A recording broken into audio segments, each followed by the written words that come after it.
ஒரு 2 வருஷத்துக்கு முன்னாடி ஃபேஸ்புக்ல வந்து என் ஃப்ரெண்ட் ஸ்டேட்டஸ் போட்டிருந்தோம், பவர் ஸ்டார் சீனிவாசன் கலக்கிறாரு பின்றாரு லத்திகால அப்படின்ட்டு.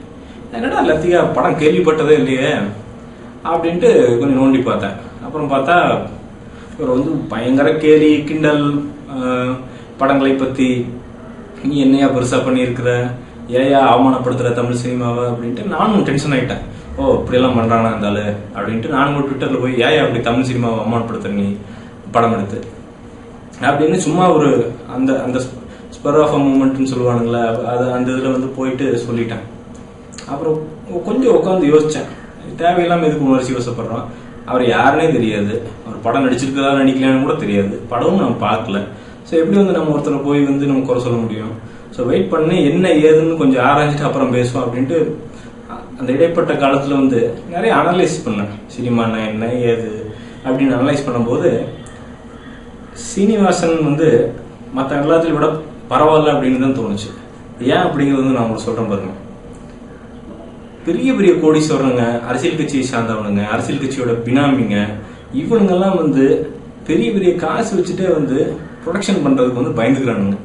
ஒரு படத்தை, அது சாதாரண படமா இருக்கட்டும் பெரிய படமா இருக்கட்டும், எதுவுமே வந்து எல்லாரும் வெளியில வந்து நான் சினிமாவுக்கு கலைத்துறையில சேவை செய்யறேன் அப்படின்னு வந்து முக்கால்வாசி பேர் வந்து போடுவானுங்க.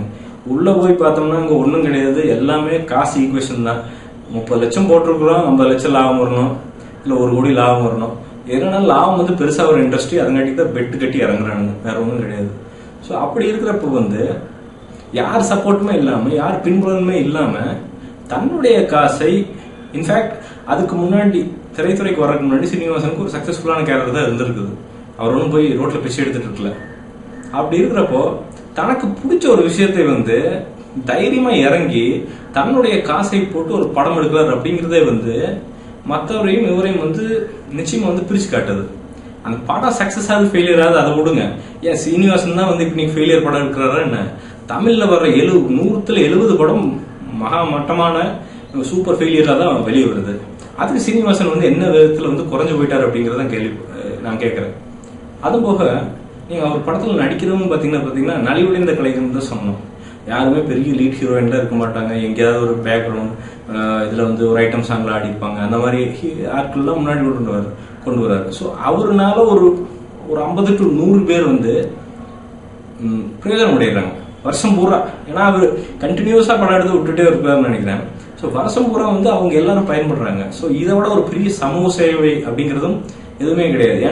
ஏன் நான் சொல்றேன்னா, கார்பரேட்டுகள் 1000 கோடி வச்சிருக்கிறவங்க வந்து 100 கோடிக்கு படம் எடுத்துட்டு சும்மா ஒரு டோக்கனா வந்து 50,000 ரூபாய்க்கு சமூக சேவை செய்யறது அப்படின்னு சொல்றது வந்து அது சும்மா கண்துடைப்பு நாடகம், சமூக சேவை கிடையாது.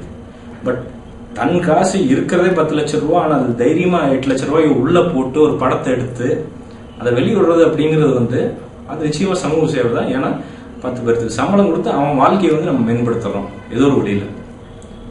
ரெண்டாவது சீனிவாசன் கிட்ட பிடிச்சது வந்து என்னன்னா அந்த பொறுமையும் அந்த புண்ணையும் எனக்கு ரொம்ப ரொம்ப பிடிக்கும். ஏன்னா அவர் வந்து ஒரு சக்சஸ்ஃபுல் ஆக்டர் கிடையாது, அது வந்து எல்லாத்துக்குமே தெரியும், ஓப்பனா ஒத்துக்கிறோம். பட் ஏங்க நான் ஒரு சும்மா இந்த வீடியோ எல்லாம் பண்ணிட்டு இருக்கிறேன், இன்னொன்னு 6-7 நிமிஷம் வீடியோ, இதுலயே சில வீடியோக்கெல்லாம் தையத்தக்கான குதிக்கிறானுங்க நிறைய பேர். அவருக்கு எவ்வளவு எதிர்ப்பு வந்திருக்கு யோசிச்சு பாருங்க. அது சினிமா இண்டஸ்ட்ரியில வந்து நான் தான் கடவுள்னு சொல்லிக்கிற ஆட்கள் நிறைய பேர் உள்ள இருக்கிறானுங்க. நான் இல்லைன்னா படமே எடுக்க முடியாது, என்ன மாதிரி இந்தியாவில் ஒண்ணுமே படம் முடியாது, அவனெல்லாம் வந்து எவ்வளவு கேவலம்னு வந்து சீனிவாசன் சொல்லியிருப்பாங்க. அவருக்கு மூஞ்சிக்கு முன்னாடி நிறைய பேர் சொல்லியிருப்பாங்க, பின்னாடி சொல்லியிருப்பாங்க, முதுகுல ஒருத்தருக்கு ட்ரை பண்ணியிருப்பாங்க. இது அத்தனையும் தாண்டி வந்து இது வரைக்கும் நீங்க அவர் பேட்டியில பாத்தீங்கன்னா ஒரே ஒருத்தனை கூட வந்து இவன் வந்து என்னை நோண்டினா அப்படின்னு வந்து சொன்னதே கிடையாது. இந்த வளர்ச்சியை பிடிக்காதவங்க வந்து எனக்கு தடை பண்றாங்க அப்படின்னு தான் சொல்லுவார். இல்லையோ எவனையுமே வந்து பின் பாயிண்ட் பண்ணி சொல்றக்கூடிய அந்த ஒரு மட்டமான வந்து சிந்தனை வந்து அவர்கிட்ட கிடையாது. அதே வச்சுங்களா. ஸோ மனுஷனா வந்து அப்படி வந்து ஜொலிக்கிறார் அப்படின்னு சொல்லலாம். பட் அதே மாதிரி எவ்வளோ ஹார்ஷா கொஸ்டின் இருக்கட்டும். பாத்தீங்கன்னா முந்தானது கூட பாத்தீங்கன்னா நம்ம கோபிநாத், நியான கோபிநாத் வந்து அவர் ஷோக்கு கூப்பிட்டுருந்தாரு. பாத்தீங்கன்னா கேள்வி எல்லாம் வந்து ரொம்ப மற்றகமான கேள்வி தான். ஏன்னா இதே கேள்வி வந்து அவர் ரஜினி கிட்ட கேட்டிருப்பாரா? கேட்கிறாரு என்னன்ட்டு, சார் நீங்க வந்து இதுக்கு முன்னாடி வந்து என்னவா இருந்தீங்க, அதை வந்து நீங்க வந்து அந்த அக்குபஞ்சர் இதா இருந்தீங்களா, அதா இருந்தீங்களா அப்படின்னு இதே கேள்வி வந்து ரஜினி கிட்ட வந்து நீங்க கண்டக்டர் வந்தப்ப என்ன பண்ணீங்க, அது அதெல்லாம் முடியாது இல்ல. ஸோ இவர் வந்து பவர்லெஸ்ஸா இருப்பாரு, இவர் சின்ன ஆக்டர் அப்படிங்கிறங்காட்டிக்கு வந்து கோபிநாத் வந்து பாஞ்சு மேய பார்த்தாரு. பட் நடந்தது வந்து அங்க ஆப்போசிட். என்னன்னா இவர் வந்து எதிர்ப்பு கூட தெரிவிக்கல. நீங்க பாத்தீங்கன்னா அதை கூட வந்து அழகா புன்னையில வந்து என்ன சொல்றாருன்னா, உலகத்துல வந்து சீரியஸா வந்து விஷயங்கள் பண்றதுக்கு லட்சம் பேர் இருக்குதான், நான் காமெடியா வந்துட்டு போறேன்னு உங்களுக்கு என்ன பிரச்சனை அப்படின்ட்டு. இது வந்து எல்லாத்துக்குமே வந்து அப்படின்னா டக்குன்னு பட்டுச்சு. ஃபைன், இந்த மனுஷன் வந்து நல்ல ஆள் தான் அப்படிங்கிறது. ஏன்னா அந்த புன்னகை அப்படிங்கிறது வந்து சும்மா வராதுங்க. மனசுல வந்து நல்லது இருந்தா தான், நல்ல எண்ணங்கள் இருந்தா தான் வந்து அந்த புன்னகையும் அந்த கரெக்டான அந்த முகமும் இருக்கும். அவர் அழகு இல்லை, பட் தென் அது வந்து அந்த முகம் அசிங்கமானது அல்ல, நிச்சயமா சொல்லலாம். ஏன்னா ஹெல்ப் பண்ணியிருக்காரு. அந்த ஹெல்ப் பண்றவங்களோட மூஞ்சி அப்படிங்கிறது வந்து தெளிவா இருக்கும் எப்பவுமே. ஸோ அதை பார்த்துட்டு வந்து கொஞ்சம் கோபிநாத்தை அரண்டுட்டாரு. அது பக்கத்துல ஆக்டிவிஸ்ட்னு ஒரு ஆள் உட்காந்துருந்தா, அப்படி இருந்தாலும் ஏதோ பெருசா பேசிட்டு இருந்தாரு அப்படின்ட்டு. எனக்கு என்னன்னா ஆக்டிவிஸ்ட்களை பார்த்தா எனக்கு சிரிப்பு தான் வரும். ஆக்டிவிஸ்ட் அப்படின்னாலே அவங்களுக்கு வந்து ஒரு ட்ரெஸ் கோடு எல்லாமே இருக்கும் பார்த்துங்களேன்.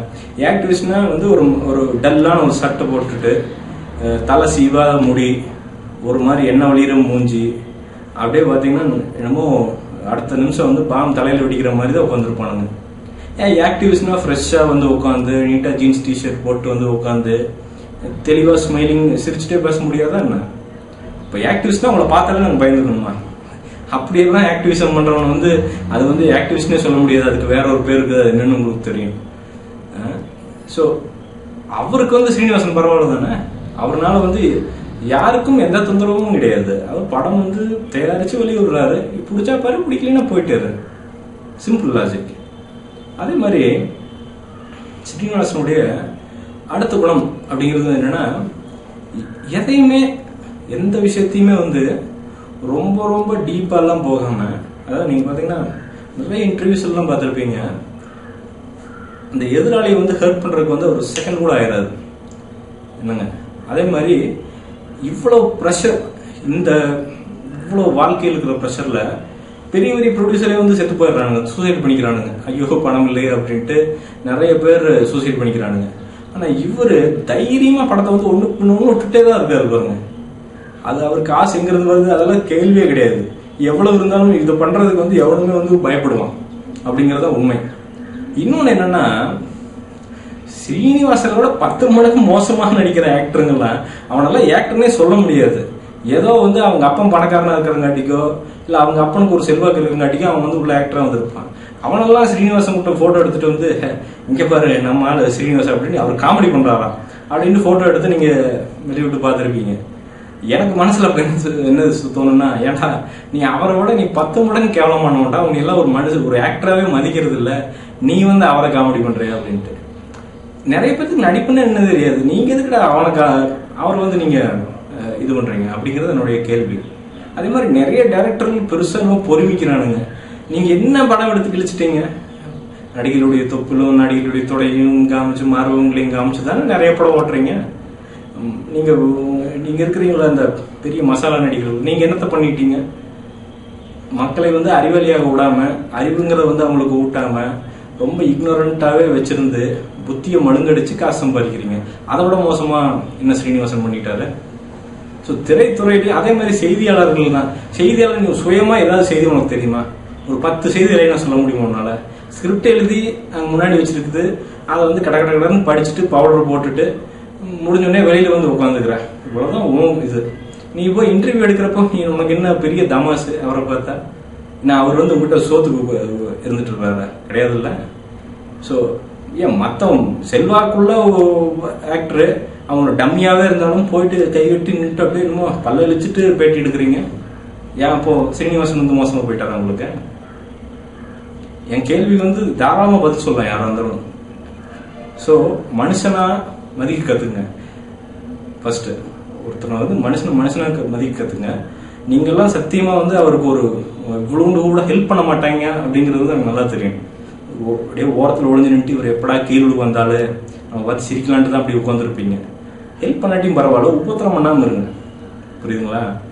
நிச்சயமா வந்து ஒரு நல்ல மனசு பிடிச்ச டைரக்டர் வந்து ஒரு நாள் ஸ்ரீனிவாசனை ஒரு லீட் ரோல்ல வச்சு கரெக்டான திரைக்கதையை அமைச்சு உங்க எல்லா மூஞ்சிலையும் வந்து ஒரு நாள் கரிய புஸ்தம் போறாரு. பார்த்துட்டே இருங்க, நீங்க நம்ப மாட்டீங்க, அதுக்கான வேலைகள் ஆக்சுவலாக நடந்துட்டு இருக்குது. ஸோ ஸோ அப்போ நடக்கிறப்போ வந்து உங்கள் மூஞ்சி வந்து நீங்கள் எங்கொண்டு போய் வச்சுருக்கீங்கன்னு தெரியாது. ஸோ தயவுசெய்து நீங்கள் திரைத்துறையில் இருக்கிற ஒரே காரணத்துக்காண்டி வந்து ஸ்ரீனிவாசன் மாதிரி ஆட்களை எல்லாம் வந்து நீங்கள் கேவலமாக பேச வேண்டாம். ஏன்னா அந்த அளவுக்குலாம் உங்களுக்கு தகுதி கிடையாது. அப்படி பேசுகிறவங்கலாம் வந்து பேச மாட்டாங்க. ஏன்னா அவங்களாம் வந்து ரொம்ப தன்மையானவங்க அப்படிங்கிறத வந்து என்னுடைய கருத்து. மீண்டும் ஒரு வீடியோ இல்லாட்டி விமர்சனம் இதோட வந்து உங்களை சந்திக்கிறேன். நன்றி, வணக்கம்.